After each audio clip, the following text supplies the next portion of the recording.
Our first speaker this morning is from the banking and financial services industry. She's been actively involved in that market for over 25 years. And here this morning from Ocean Bank to share her insights into this vital sector is Dianne Mercier.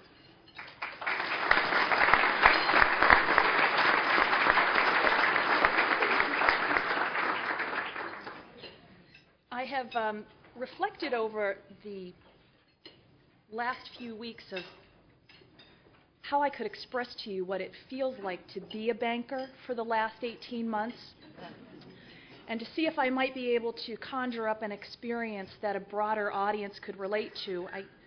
I had to go back to the 3rd grade for it, but I'd like to bring you all back to recess in the 3rd grade, and you and 22 of your closest friends are out on the playground, and hopscotch or Chinese jump rope or dodgeball or whatever it may be. Everyone's playing very well together, but you spy in the corner of your eye 3 young folks up to no good.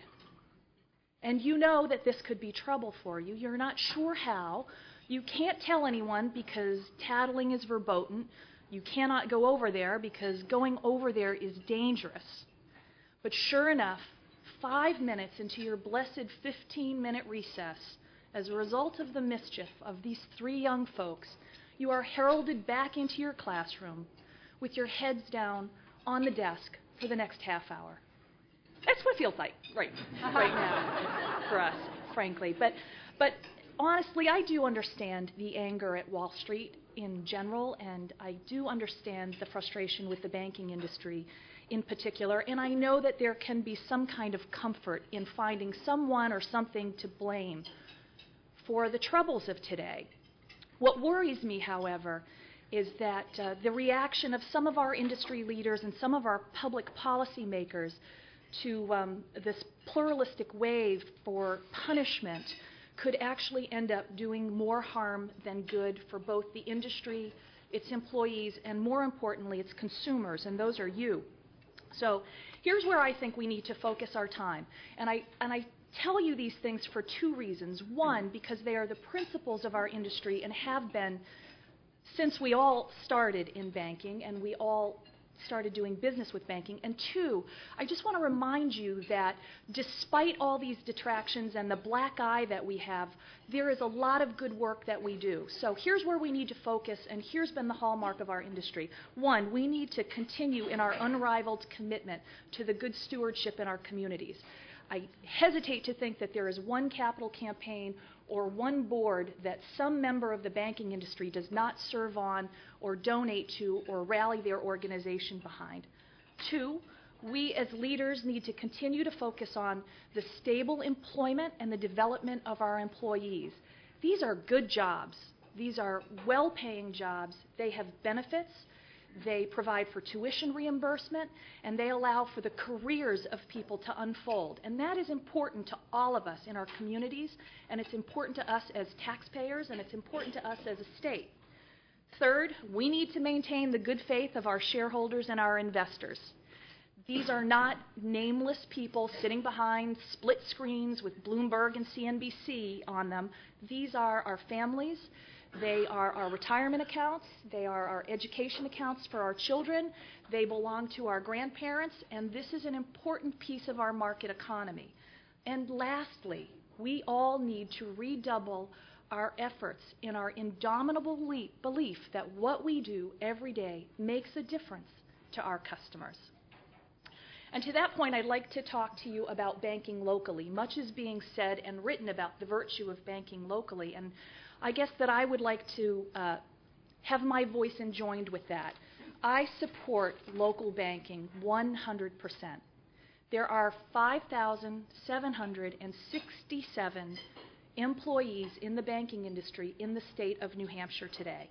We shop, dine, coach, worship, vote, and play locally. We serve on school boards, zoning boards, and planning boards. We own homes, we pay taxes, we rent apartments, we educate our children. We do all of that locally. We serve in our communities, and we invest locally. That feels very local to me. And what makes this industry so strong and so vibrant is that institutions of all sizes have their place in our communities. And we need all of those institutions to be successful so that we can ensure that continued employment, so that we can ensure that continued community support. There, I said it. Now, let me tell you, let me tell you a little bit about 2009 and 2010. 2009 for the banking industry, our hallmark was really liquidity. And by that I mean there was not an unprecedented, but an uncommon growth in deposits in the banking industry. And I attribute that to really a couple of strong forces. One, a lot of money either came out of the market as a result of the concerns over market forces, and two, consumer savings went up. Now, I don't think many people viewed what was happening as savings. What they did was they stopped spending. And when you stop spending, that money tends to accumulate. That money accumulated in banks. What we weren't able to do very effectively in 2009 was to lend that money out well. And that is really the game for banks. That's what we do. We take deposits in and we lend monies out. For a variety of reasons, we weren't able to effectively do that. And one of them is that consumers were either out of work or concerned about being out of work, so they were very reluctant to borrow. Banks were very conservative. Small businesses were very conservative. There was not a lot of investment into capital. And frankly, they were struggling, and more debt was generally not the answer. The third reason was those that were willing and able to borrow generally wanted to do that through refinancing their homes or refinancing their properties. And the struggle that we had in 2009 was that they were not prepared for where those appraised values were going to come in. So for a variety of reasons, we saw a decline in demand for lending.